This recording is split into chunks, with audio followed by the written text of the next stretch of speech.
Hello, welcome to Kapow Toys Presents. I am your host, King Grimlock, and today we're going to be looking at Universe Darkmount. Now, this is obviously Straxus from the Marvel comics from back in the day. They've named him Darkmount for whatever reason they lost the rights to Straxus. Darkmount was his citadel where he was based, ergo, he becomes Darkmount.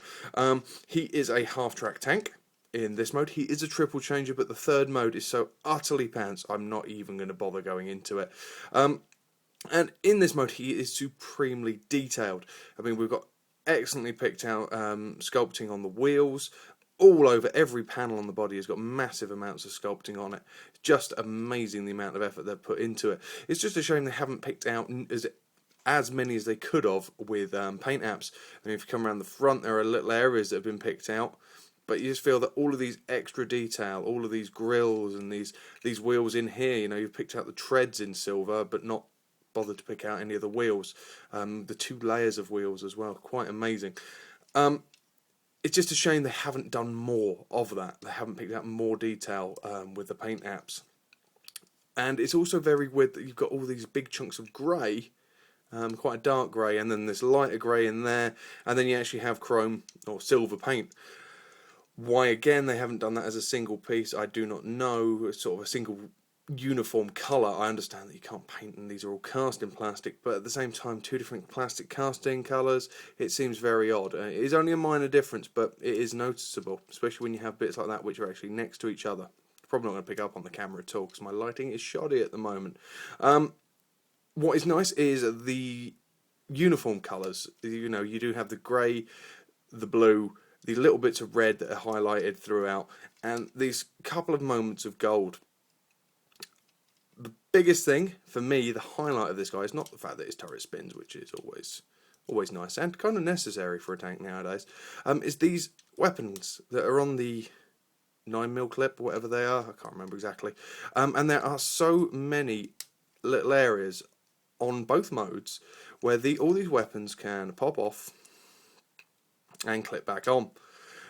And it is only a minor thing that you would be able to do this, but it does mean that you're able to use any weapons from the Hunt for Decepticons line that have been the main pioneers of this, and vice versa as well. You can give these weapons to them, and it just adds an extra level of playability. It's only a minor thing. It is just a minor little thing, but we've got generations now working together with Hunt for Decepticons.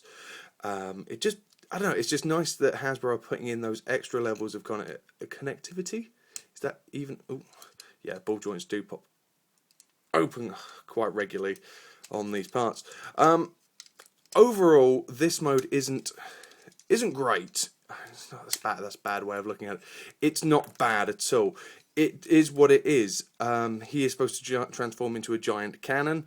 It's a giant cannon. The third mode is more his Marvel rendition. Is a battle platform, but literally, well, if I can remember how to do it, I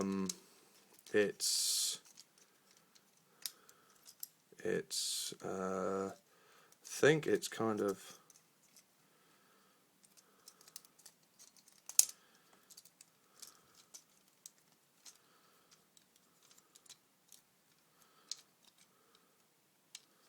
something like that.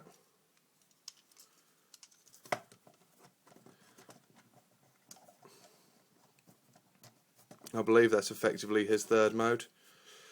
I mentioned it. I said I wasn't going to, and I shouldn't have, because that's appalling.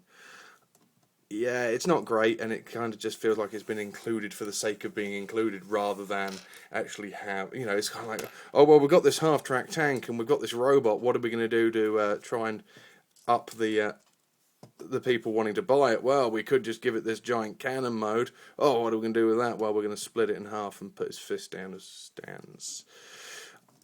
Needless to say, I ain't impressed with this mode. But it's the robot. The robot is where it's all at, and it always was going to be, because the character of Straxus is embedded in his robot, and especially the quite fantastic head mode. So let's have a good look at his robot. And Darkmount in his robot mode is quite an elegant beast. He's a good size for a deluxe. He's quite chunky. The way the panels all spread out, you get this quite large robot, as I say, for the deluxe class. He also seems bigger than he actually is.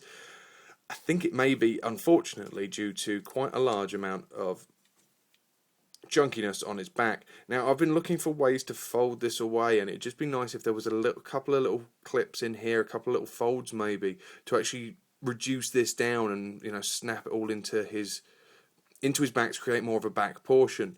As it is, you just sort of end up with these massive tank treads on the back. Again, the 9mm clip system comes into play here. And we keep calling it 9mm, even though it might not be. I don't know.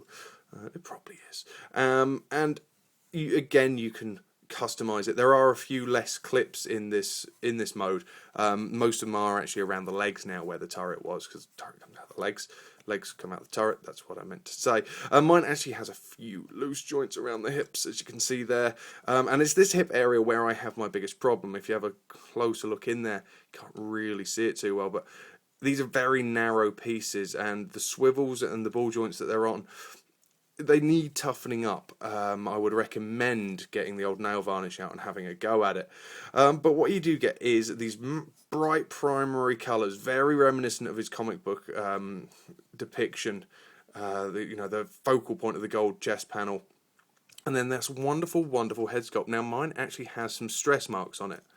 Quite worryingly already, where they've obviously put the panel in for the eyes. They're on a separate panel inside, and when screwing it together, it's pushed forward and created these stress marks. It does actually look like he's crying or bleeding lightning. It's kind of cool.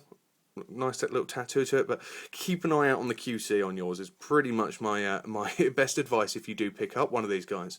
And as for picking him up, I think you really should, purely because, well, it's 25 years in the making. Effectively, this guy has been in the Transformers universe for 25 years, the character, and he's never had a toy.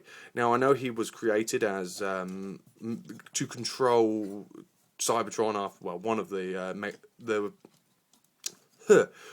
Decepticon leaders after Megatron left in Generation 1, in the comic continuity anyway. So he's never had a toy, he's never really been a focal point for Hasbro, and it's nice that these joints are going to do my bloody nuts in. It's nice that Hasbro have decided to give the comic characters some love, and they've done a good job. My overall opinion of it is hampered by the fact that mine has terrible hip joints, making him somewhat harder to stand upright and be imposable.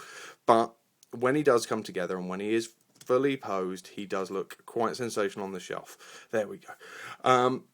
Great sculpted detail on the robot mode, the fact that these chest panels swivel back to reveal new detailing on the chest. The transformation's nice idea to keep the tracks on the arms rather than having the double layered tracks on the back as well. Reduces some of that back kibble and gives more detail to the front of the robot as well.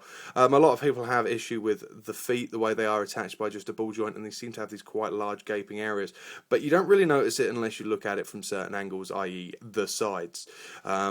He is highly posable, playable, because you have all this detail to him, these little intricate parts you can clip in and out, and overall he is a very striking toy. He's not the best of the Generations line by any stretch of the imagination, but he is a good solid addition, and after 25 years of waiting, you know what, I'm pleased we finally got a Straxus. He may be called Darkmount, but if you don't know who he is, please go and read up the Marvel Generation 1 comics and just enjoy what is there, enjoy the storylines, and enjoy seeing this guy's head in a glass jar.